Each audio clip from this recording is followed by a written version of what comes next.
setiap rencanamu dan rancanganmu yang mulia. Dalam satu tubuh kami bersatu, menjadi duta kerajaanmu. Ucapkan berkat atas Indonesia, biar kemuliaan Tuhan akan nyata.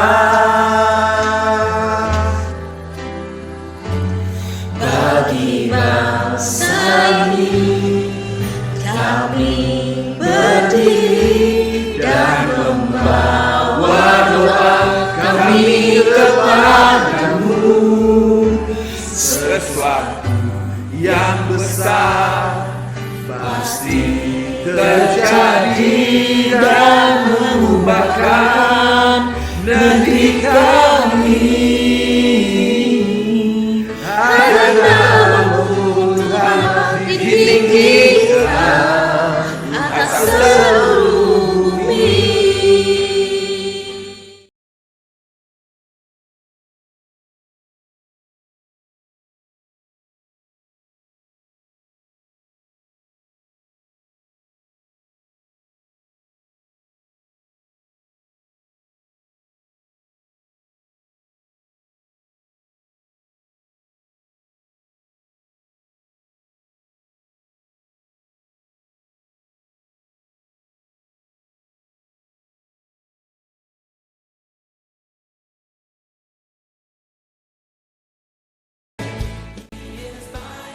Salam, selamat datang di ibadah online AGC. Senang sekali bisa berjumpa lagi dengan kalian. Bagaimana kabar kalian minggu ini? Saya berharap kita semua dalam kondisi sehat. Sebelum kita memulai ibadah hari ini, ada beberapa pengumuman yang akan saya sampaikan. Segala info dan kegiatan seputar AGC akan disampaikan melalui grup Bas WA. Bagi jemaat yang rindu menabur untuk pekerjaan Tuhan di AGC, baik itu persembahan maupun perpuluhan, dapat disalurkan melalui rekening yang tertera.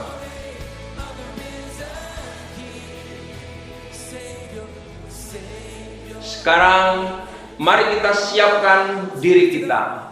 Kita akan bersama-sama memuji dan menyembah Tuhan, mendengarkan dan merespon firman-Nya, serta mencatat hal-hal yang dirasa perlu.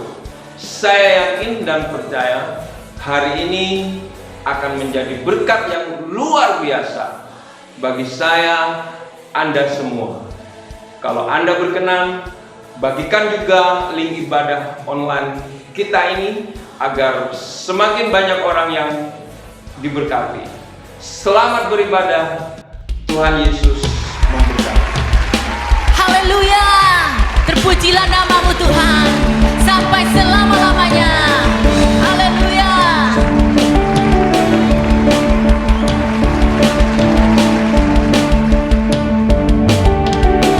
Terpujilah namamu Tuhan,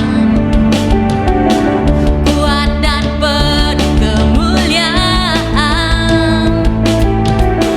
Satu suara kami nyatakan, kebesaran-Mu tetap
bersyukur Tuhan, hadirat-Mu sungguh luar biasa menjamah setiap kami.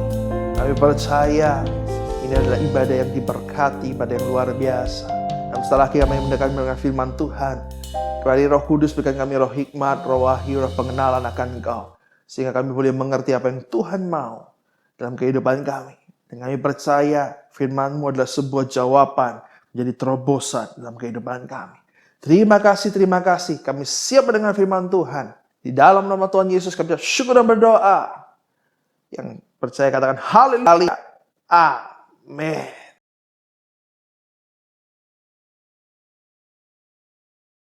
Haleluya. Puji Tuhan. Senang sekali minggu ini bisa menyapa kembali setiap jemaat EGC dimanapun Anda berada di dalam ibadah online kita. Saya percaya Roh Kudus menjamah setiap kita. Roh Kudus sanggupkan setiap kita dan memberikan damai sejahtera yang luar biasa buat setiap kita. 2 minggu kemarin kita belajar bahwa masa depan sungguh ada dan pengharapan tidak akan hilang bila kita katakan tidak untuk pesimistis. Dan minggu kemarin kita belajar juga untuk menjadi pribadi yang optimis. Yes, saya percaya apapun kondisi kita hari ini, kita harus tetap optimis. Pasti ada jalan. Karena Tuhan Yesus yang pegang kendali atas bangsa ini. Dan atas setiap kita. Haleluya. Dan hari ini kita akan lanjutkan seri khotbah kita tentang masa depan sungguh ada. Dan kepada bagian yang ketiga. Hal yang ketiga yang menjamin masa depan sungguh ada. Khususnya di tengah situasi seperti sekarang di bangsa kita. Apalagi kita yang tinggal di Surabaya. Sudah diterapkan PSBB, pembatasan sosial berskala besar. Dan saya percaya masa depan sungguh ada buat kita ketika kita melakukan hal yang ketiga. Hal yang bisa menjamin bahwa masa depan sungguh ada buat setiap kita. Yang ketiga adalah ketaatan. Apa itu ketaatan?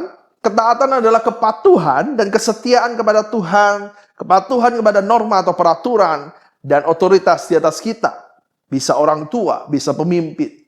Sekali lagi saya ulangi, Bapak Ibu, apa itu ketaatan? Ketaatan adalah kepatuhan dan kesetiaan kepada Tuhan dan norma atau peraturan dan otoritas di atas kita. Bisa orang tua dan pemimpin. Apa hubungannya?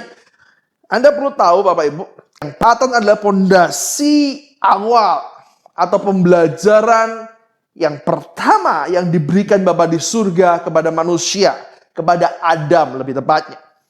Agar apa? Agar Adam tetap bertahan hidup, menikmati hidup, dan tidak mati, kata firman Tuhan. Mari sama-sama buka dengan saya Kejadian 2, ayat 16 sampai 17. Firman Tuhan berkata seperti ini. Lalu Tuhan Allah memberikan perintah ini kepada manusia. Perhatikan, Tuhan Allah memberikan perintah ini kepada manusia. Semua pohon dalam taman ini boleh kamu makan buahnya dengan bebas. Tetapi pohon pengetahuan tentang yang baik dan yang jahat itu, jangan kamu makan buahnya. Sebab pada hari engkau memakannya, pastilah engkau mati. Sebuah perintah atau aturan yang jelas yang diberikan Bapa di surga supaya ditaati oleh Adam. Supaya apa? Supaya Adam tetap dalam perlindungan, terlindung, dan hidup dalam berkat Tuhan. Sama halnya kalau saya bandingkan dengan masa sekarang, sama halnya dengan ketika kita orang tua memberikan aturan dan batasan kepada anak kita. Apa yang boleh dan apa yang tidak boleh dilakukan oleh anak kita. Kata tidak mungkin adalah kata-kata yang pertama yang kita ajarkan kepada anak kita dari sejak kecil. Dan mereka harus belajar untuk mentaatinya. Contoh, seringkali kita berikan kata tidak, aturan dengan kata tidak kepada anak kita. Tidak boleh lari-lari sambil makan. Tidak boleh pegang colokan listrik sembarangan. Tidak boleh lompat dari kursi atau meja. Kalau lebih besar lagi, kita mungkin berkata tidak boleh pegang gadget lebih daripada 2 jam. Tidak boleh mengingini barang orang lain, dan sebagainya. Ini adalah hal penting yang perlu kita ajarkan. Karena kalau sejak kecil seorang anak tidak belajar untuk menghormati dan menaati batasan yang diberikan, maka percayalah tidak akan ada brigade baja yang dapat membendungnya pada saat nanti dia dewasa. Dan saya percaya kalau itu yang terjadi, maka masa depan tidak akan pernah ada buat anak kita. So, masa depan tidak akan pernah ada bila kita tidak pernah belajar tentang yang namanya ketaatan. Suatu kali diadakan penelitian terhadap perilaku seseorang dan dampaknya bagi keturunan mereka. Dipilih 2 orang yang hidup pada masa yang sama di kota New York di tahun 1900-an. Yang seorang bernama Jonathan Edwards dan yang lain bernama Mark Jukes. Siapa Jonathan? Jonathan adalah seorang pendeta, pengkhotbah yang mengasihi Kristus dan hidup dalam ketaatan sejak masa mudanya. Sedangkan orang yang kedua bernama Mark Jukes. Dia adalah seorang yang tidak takut Tuhan, ateis, bahkan adalah seseorang yang menentang Tuhan. Tidak pernah ke gereja, tidak pernah mengizinkan anak-anaknya beribadah pula meskipun mereka mau. Mark Jukes adalah seorang pemabuk, hidup semau-maunya sendiri, dia pengangguran, dan berakhir melakukan kejahatan dan dipenjara. Dan diteliti dari seorang yang taat kepada Tuhan, seorang Jonathan Edwards. Penelitian dilakukan, dan Jonathan Edwards memiliki keturunan sebanyak 1.349 orang. Dari keturunannya adalah 295 orang lulus kuliah sebagai sarjana. 13 orang diantaranya adalah seorang rektor dari perguruan tinggi yang terkenal. 3 orang menjadi senator di Amerika Serikat. 3 orang menjadi gubernur dari negara bagian. 30 menjadi hakim. 100 orang menjadi pengacara. 100 orang lainnya menjadi misionaris, pengkhotbah, dan penulis yang terkenal. 80 bekerja di kantor pemerintahan. 65 orang daripadanya juga menjadi profesor. Dan 1 orang menjadi presiden Amerika. Lihat, keturunan dari Jonathan Edwards menghasilkan keturunan yang luar biasa. Tapi sebaliknya, dari kehidupan Mark Jukes didapati 560 orang keturunannya. 300 orang mati sebagai pengemis. 150 adalah kriminal, penjahat. 7 orang diantaranya adalah pembunuh. 100 orang lainnya adalah pemabuk. Dan setengah keturunan yang perempuan adalah pelacur. Bahkan keturunan Max Jukes telah merugikan pemerintahan Amerika Serikat pada saat itu sebesar 1.025 juta US dollar. Kita bisa lihat ketaatan seorang Jonathan Edwards membuahkan masa depan yang luar biasa buat seluruh keluarga dan keturunannya.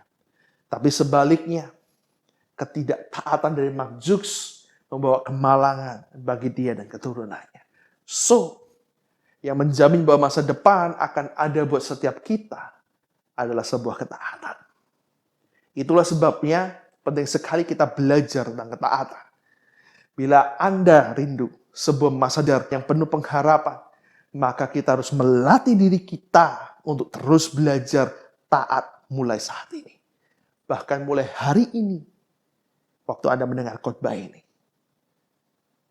Karena ketaatan adalah sebuah proses yang harus kita pelajari dan tekuni dalam hidup ini. Yes. Mari putuskan hari ini, saya akan belajar taat. Karena taat adalah sebuah proses. Proses yang harus kita jalani dan tekuni dalam hidup ini. Kenapa ketaatan bukan hal yang mudah buat sebagian orang? Hari ini kita akan belajar apa sih yang buat orang itu sukar untuk taat. Yang menghalangi orang itu untuk taat akan sesuatu. Taat kepada Tuhan, taat kepada aturan dan norma, taat kepada orang tua atau pemimpin yang di atas kita. Saya menemukan ada 3 hal penting yang perlu menjadi perhatian. Dan bila itu ada dalam hidup kita, mari kita koreksi dan kita perbaiki. Ada 3 hal penting. Yang pertama, yang mencegah seseorang sehingga ketaatan itu sukar. Yang pertama, karena tidak ada perhatian atau tidak menganggap sesuatu itu penting. Orang akan sukar taat karena dia tidak punya perhatian dan tidak menganggap itu penting. Seringkali kita sukar taat akan perintah atau aturan karena kita merasa aturan dan perintah itu tidak penting atau kita tidak menaruh perhatian akan hal itu. Seperti hari-hari ini, meski sudah diterapkan PSBB, masih saja ada yang tidak taat dan melanggar. Kenapa? Karena buat sebagian orang ini, itu bukan hal yang penting, bukan prioritas yang diutamakan. Beberapa orang berkata, saya dengar, buat mereka toh kerja nggak kerja pun nggak bisa makan, akhirnya mati juga. Jadi corona nggak ada masalah bagi mereka, tapi tetap susah. Mereka langgar itu. Jadi mereka tetap kerja dengan seperti biasa. Menjaga jarak dan menggunakan masker bukan hal penting buat mereka. Sehingga mereka tidak menaruh perhatian atas hal itu. Jadi apapun yang tidak kita anggap penting, maka tidak akan kita perhatikan. Bahkan seringkali kita remehkan. Ke gereja nggak penting, maka kita akan meremehkan. Ketepatan waktu nggak penting, maka pasti jam berapapun diminta datang, pasti terlambat. Karena kita menganggap remeh soal tepat waktu.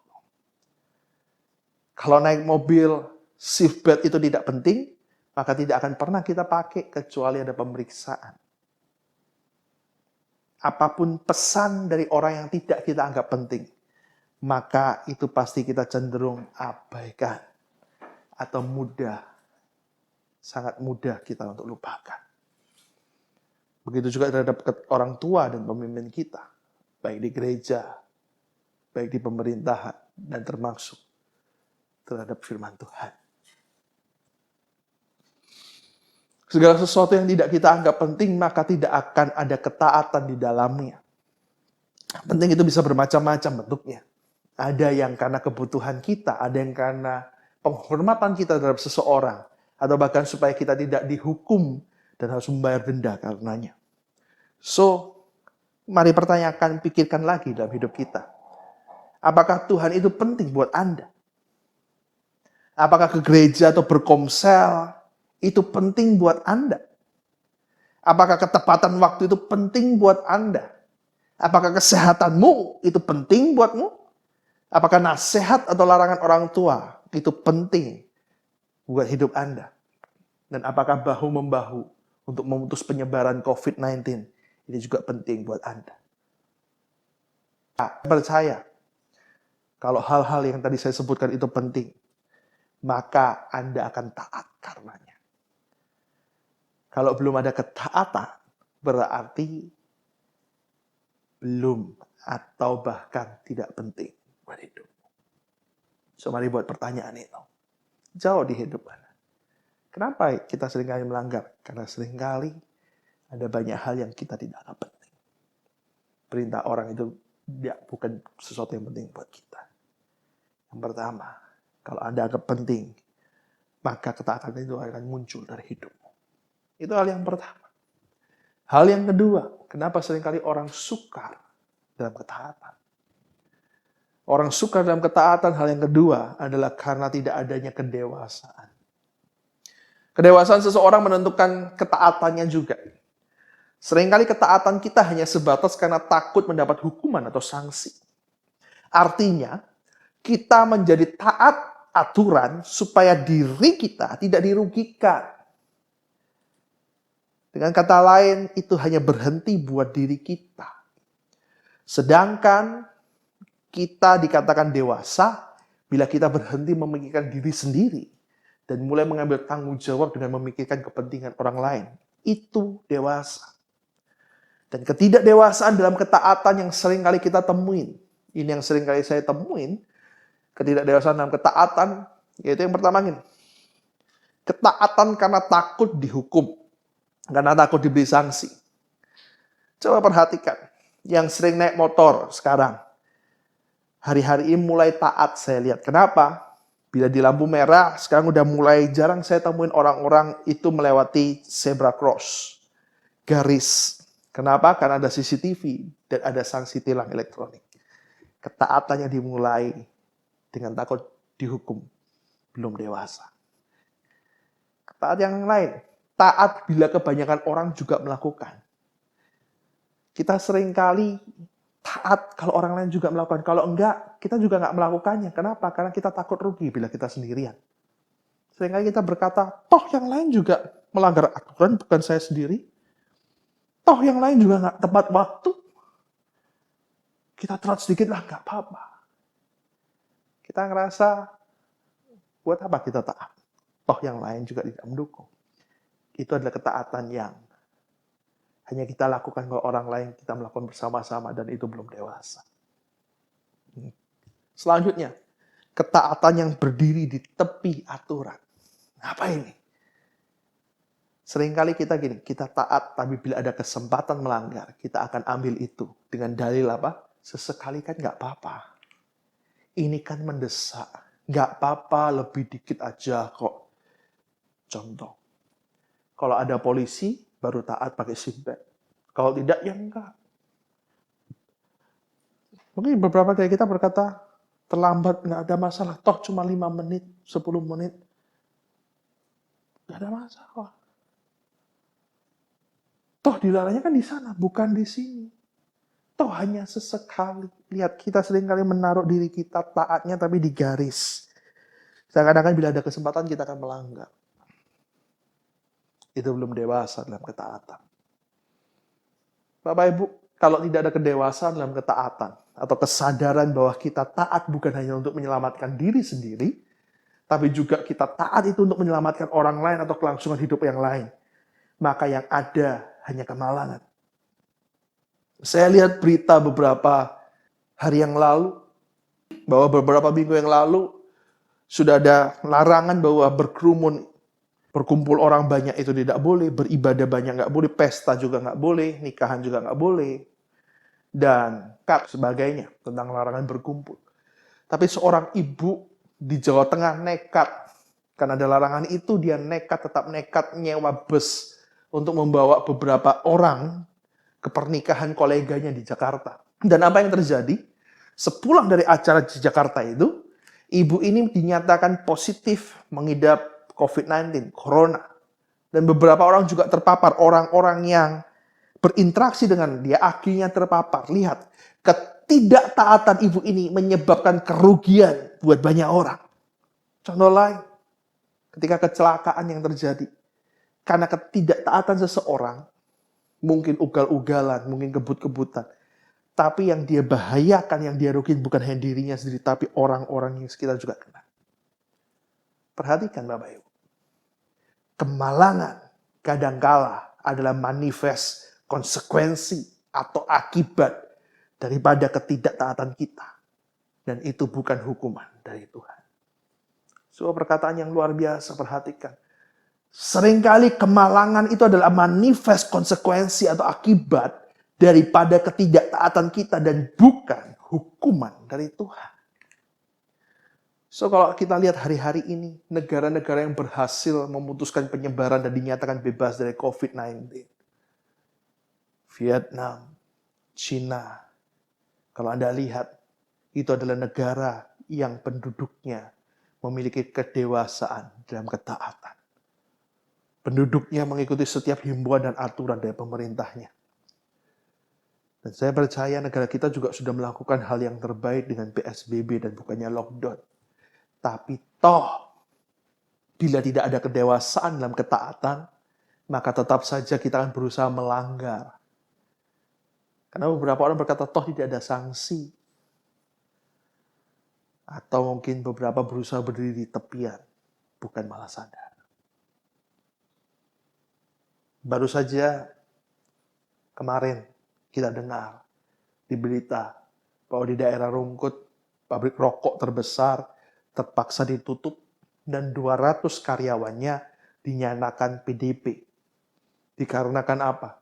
Karena ada satu orang yang sudah sebelumnya dinyatakan PDP, PDP, tidak jujur, dan tetap masuk kerja, bukannya mengisolasi diri di rumah.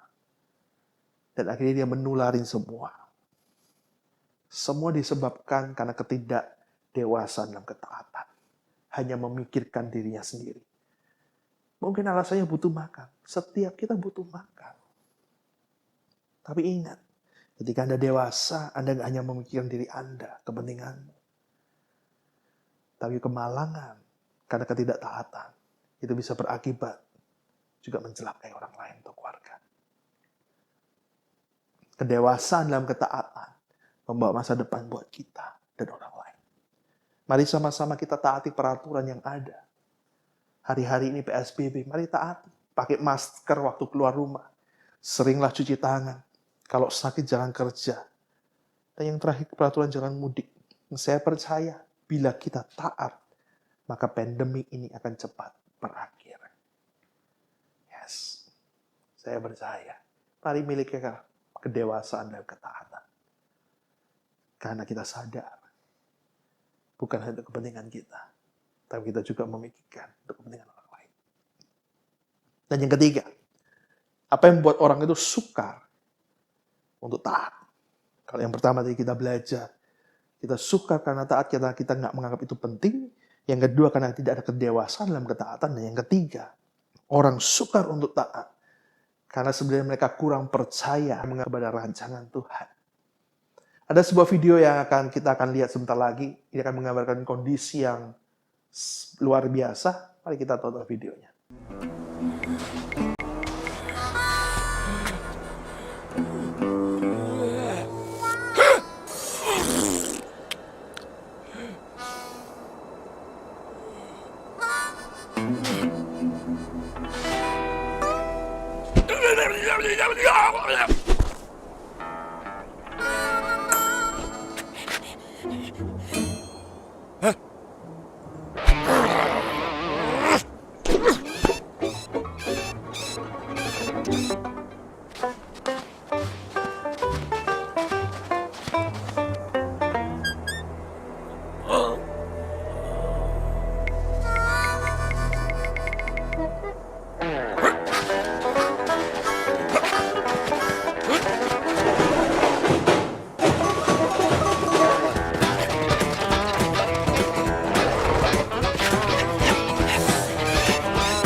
Video yang luar biasa, benar?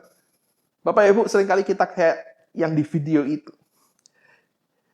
Kita sukar taat kepada Tuhan, kepada orang tua kita, kepada otoritas yang di atas kita, karena seringkali kita lebih percaya dengan apa yang kita lihat di depan mata, dan apa yang orang lain katakan, daripada peraturan, daripada janji Tuhan, daripada firman Tuhan. Mari buka dengan saya Ulangan 5 ayat 33. Saya akan bacakan dalam versi NIV. Ulangan 5 ayat 33 dalam versi terjemahan bahasa Inggrisnya berkata gini. Walk in obedience to all that the Lord your God has commanded you, so that you may live and prosper and prolong your day in the land that you will possess. Artinya berkata seperti ini. Berjalanlah dalam ketaatan kepada semua yang Tuhan sudah perintahkan padamu, agar engkau hidup dan berlimpah serta lanjut usiamu di tanah yang Tuhan sudah janjikan. Bapak Ibu, percayalah masa depan sungguh ada buat setiap orang yang hidup dalam ketaatan, taat kepada Tuhan, taat akan aturan yang ada, bahkan di tengah pandemik ini, tengah COVID-19. Dan taat kepada otoritas di atas kita, orang tua atau pemimpin kita. Saya percaya kalau hari ini setiap orang percaya hidup dalam ketaatan, hari ini, maka kondisi hari ini pun, pandemik ini akan segera berakhir. Mari belajar percaya bahwa Tuhan punya rencana yang terbaik. Mari belajar otoritas di atas kita itu punya cara yang terbaik. Mereka berikan aturan supaya hidup kita bermasyarakat ini lebih contoh. Percaya itu. Mari buat setiap orang percaya jadi contoh buat orang di luar sana. Bahwa ketaatan yang kita punyain itu membawa masa depan yang penuh dengan pengharapan. Luar biasa. Saya percaya. Saya percaya. Dalam ketaatan ada berkat yang ajaib. Mari sama-sama kita berdoa. Mari sama-sama saya berdoa buat Anda. Terima kasih Tuhan, terima kasih hari ini kami belajar sesuatu perkara yang penting, pondasi yang penting dalam hidup ini. Bahwa setiap kami harus belajar dalam proses ketaatan. Kalau kami adalah orang-orang yang sukar taat, karena seringkali kami tidak menganggap itu penting, seringkali kami tidak dewasa dan hanya mementingkan diri kami.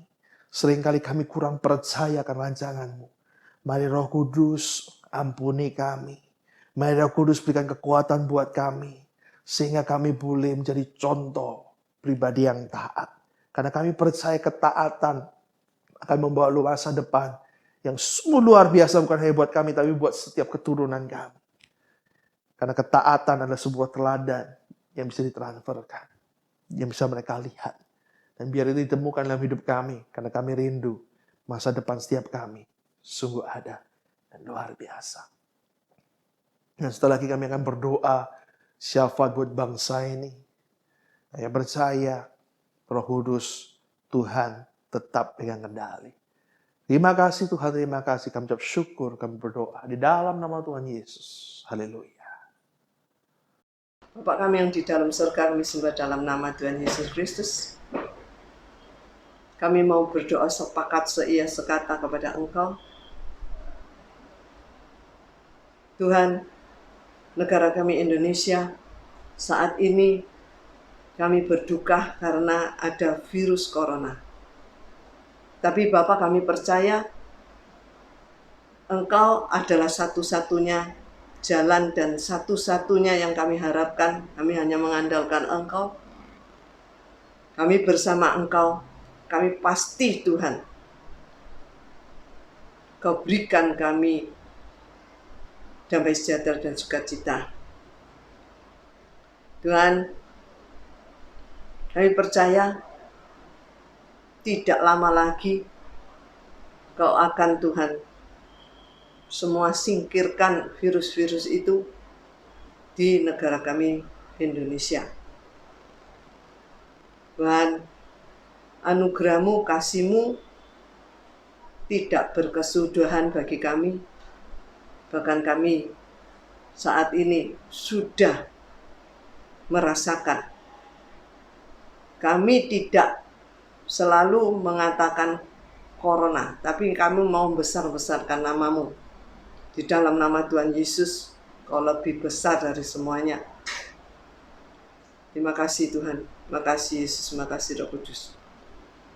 Kami juga berdoa untuk bangsa Indonesia, Tuhan, untuk ekonomi yang saat ini Tuhan, yang dialami oleh bangsa Indonesia.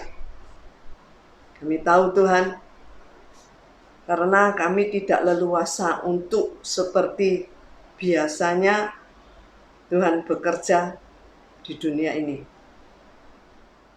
Kami akan dihimbau untuk berdiam di dalam rumah. Tapi Bapa, kami punya Allah yang tidak kurang hikmat dan tidak kurang jalan keluar bagi kami anak-anak-Mu yang percaya dan mengandalkan Engkau. Kau akan Tuhan memberikan sesuatu, Tuhan, jalan untuk kami tetap bisa menyukupi semuanya kebutuhan di rumah. Tuhan, berikan pemerintah, Tuhan, hikmat-Mu untuk Tuhan bagi kami rakyat, karena kami sudah mendapat banyak Tuhan. Pemerintah memberi keringanan, memberi Tuhan segala sesuatu untuk rakyatnya, biar kami tidak berat untuk melakukannya. Terima kasih Tuhan, terima kasih Yesus, terima kasih Roh Kudus. Kami tetap Tuhan berdoa untuk para medis. Berikan mereka Tuhan perlengkapan yang lebih lagi, sehingga Tuhan mereka yang tugas di garis depan tidak ada yang gugur, bahkan Tuhan mereka malah mendapat Tuhan hikmat-Mu, bisa mendapat Tuhan apa yang menjadi mereka lebih lagi untuk mengobati dengan canggih. Terpujilah Engkau Bapa. Kau berikan Tuhan perawat-perawat yang tidak kenal lelah, juga perawat-perawat yang berani untuk Tuhan. Bersama Engkau mereka akan melakukan yang mujizat. Terima kasih Tuhan, terima kasih Yesus. Karena Kau juga memberkati keluarganya, sehingga mereka bersemangat untuk bertugas. Kau juga berikan Tuhan yang sudah ditentukan rumah sakit yang menampung pasien-pasien corona. Semuanya Tuhan berjalan dengan sesuai dengan tugasnya. Mereka berani berdiri di atas kebenaran-Mu. Thank you, terima kasih Tuhan. Bapak, kami juga berdoa untuk jemaat GPI Regeneration Church. Tuhan, tetap kami menghimbau jemaat ada mesbah doa keluarga di rumah. Tetap Tuhan mereka punya antusias Tuhan untuk berjumpa dengan Engkau secara pribadi. Tuhan, kami juga mau Tuhan sepakat membesarkan nama-Mu, mengagung-agungkan nama-Mu. Kami tidak selalu saat ini mengatakan gimana dahsyatnya penyakit corona. Tapi kami mau mulai saat ini hanya mengagung-agungkan nama-Mu, yang besar hanya nama Tuhan Yesus Kristus. Tuhan, inilah kami yang saat ini selalu berseru pada Engkau. Kami selalu mengangkat tangan kepada Engkau. Saya percaya Tuhan, kami angkat tangan, Kau akan turun tangan, akan menyelesaikan semua keluhan kami, doa-doa kami Kau akan jawab dengan tepat. Bahkan Tuhan lebih dari doa kami. Terpujilah Engkau Bapa. Di dalam nama Tuhan Yesus kami berdoa. Haleluya. Amin. Mari kita angkat kedua tangan kita, mari kita berkati bangsa ini. Kita berkati bangsa Indonesia, damai sejahtera turun atas bangsa kita. Penyertaan Tuhan turun atas bangsa kita. Buat kota kita siapa bayar, dan ketaatan itu ada dalam setiap penduduknya. Kami percaya setiap kami akan saling bahu-membahu, sehingga COVID-19 ini bisa terputus dan cepat selesai Tuhan. Mari terimalah berkat yang dari Tuhan. Terimalah berkat yang dari Allah Bapa, Allah Abraham, Allah Ishak, Allah Israel yang sekarang jadi bagian hidup kita, karena kita juga keturunan Abraham. Cinta, kasih, dan damai sejahtera dari Tuhan kita Yesus Kristus yang selalu menyertai kita setiap hari, setiap waktu, dan bersetuan Roh Kudus yang selalu membimbing kita, melindungi kita, dan menarik kita kembali ke jalan Tuhan ketika kita keluar daripadanya. Dan terimalah semua berkat ini hanya di dalam nama Tuhan Yesus. Kami bersyukur dan berdoa. Yang percaya sama saya, dengan saya katakan haleluya. Amin. Haleluya. Ibadah kita hari ini sudah berakhir, tapi saya percaya penyertaan Tuhan tetap ada. Selamat berhari Minggu. Tuhan Yesus memberkati. God bless.